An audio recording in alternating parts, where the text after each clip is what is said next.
Will Baizhu be the first playable character to betray the traveler? Why on earth would a playable character want to do such an awful thing? Maybe for ambition, power, or immortality. Baizhu is well known for his medical prowess, for being the caretaker or possibly captor of TT, his condescending attitude, and quest for eternal life. And with him, plus his character story quest dropping very soon, we'll be learning a lot more about Liyue's mysterious pharmacist. And when we're finally playing Baizhu's story quest, you know what is one thing I'll be watching out for? Any connections to the Fatui. Cause look at this man, now back to me. Now look at this man, now back to me. Sadly, these two men aren't the same. Or are they? Ever since the introduction of all the Harbingers in A Winter Night's Lazo, it's been hard not to compare Baizhu and Pantalone. The resemblance is uncanny. They have the same condescending tone of voice, hairdo, and look at that face. So kissable. Huh? Oh, even Zhongli agrees about the similarity, not kissing.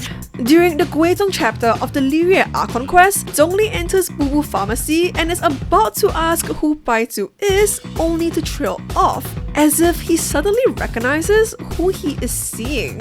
We know Zhongli has met multiple Fatui Harbingers and has struck deals with them. Also, Pantalone is almost certainly from Liyue, as can be inferred from the Pale Flame artifact set. What I'm getting at is this: what if Baizhu and Pantalone are the same person? With a bit of speculation, we can draw some thematic compatibility between the two. Besides Scaramouche and Child, we don't know what any of the Harbinger constellations are yet. But one theorized option for Pantalone is this. It's speculated to be a stylized symbol of the healer's hand. Put simply, it's a Native American symbol from the Hopi tribe that's said to represent healing and protection. And guess who is a healer? But yeah, okay, why would this be Pantalone's constellation? According to the beliefs of the Hopi tribe, the spiral in the palm represents the universe. Much like Pantalone wants to have the power to end the world by controlling its lifeblood, money. To have Tevat in the palm of his hands. We know this from the Pale Flame artifact set. The handprint also has some disconnected fingers.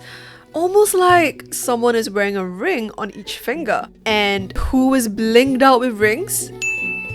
If we want to go further and connect the symbol to Baizhu, let's look at the ring finger on the symbol more carefully. If we look at Pantalone's left hand, it doesn't totally match up with the constellation. The ring finger isn't the same. If the gaps in the handprint are really caused by Pantalone's rings, the placement of the ring has been moved up slightly.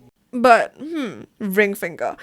That's where we put our wedding rings. And who might have a wife? That's right, it's Baizhu. And I'm serious. Baizhu and his snake Changsheng might have been based on the legend of the White Snake, a Chinese story about a snake spirit and a man who fall in love and set up a medicine shop.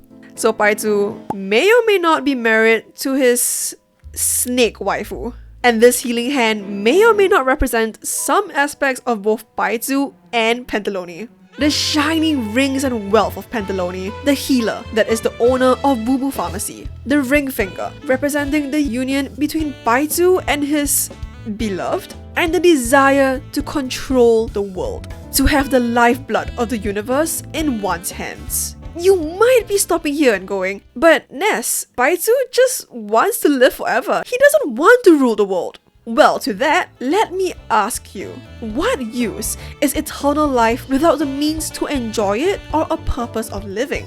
And for Pantalone, what is all-powerful wealth if someday you're going to die and not have the ability to take your power and money with you? Perhaps Baizhu and Pantalone are just different sides of the same coin. The representation of the desire for eternal life and all-powerful wealth. A combination that will give any man all the time and resources to shape the world to his will. But there's one major issue to all of this so far. How can Pantalone and Baizhu be one in the same? A Baizulone, if you will. It's not possible for one person to be in two places at once, isn't it? It's almost as if we're talking about clones? Now, why does that sound so familiar? That's right, as a Fatui Harbinger, Pantalone has access to the one and only Dottore, master of the Shadow Clone Jutsu.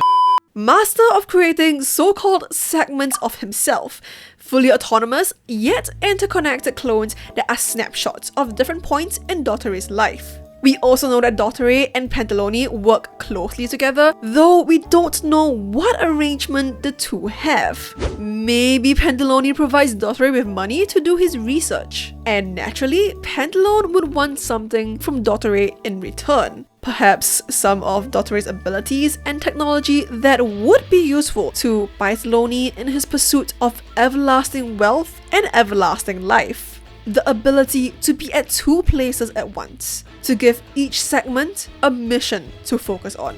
And Baizhu being stationed in Liyue with the conveniently trusting and forgetful TT who can tell no secrets is set up to meet one certain traveler who has been a major thorn in the Fatui side, and even become close enough to become the traveler's trusted companion. Perhaps what the Fatui are waiting for is for the traveler to carry on with their journey, reach Shnesnaya, and then BAM! Poison gas, a venomous snake bite, or plain old tampered food laced with toxic herbs that knocks both Paimon and the traveler out. The reality is that the Fatui have tons of reasons to try to eliminate the traveler who has disrupted their operations in basically every nation thus far. But they haven't taken any action yet, which seems hard to believe unless there's a reason they need a traveler for something. And in the meantime, a certain pair of bespectacled eyes will be monitoring the traveler's movements.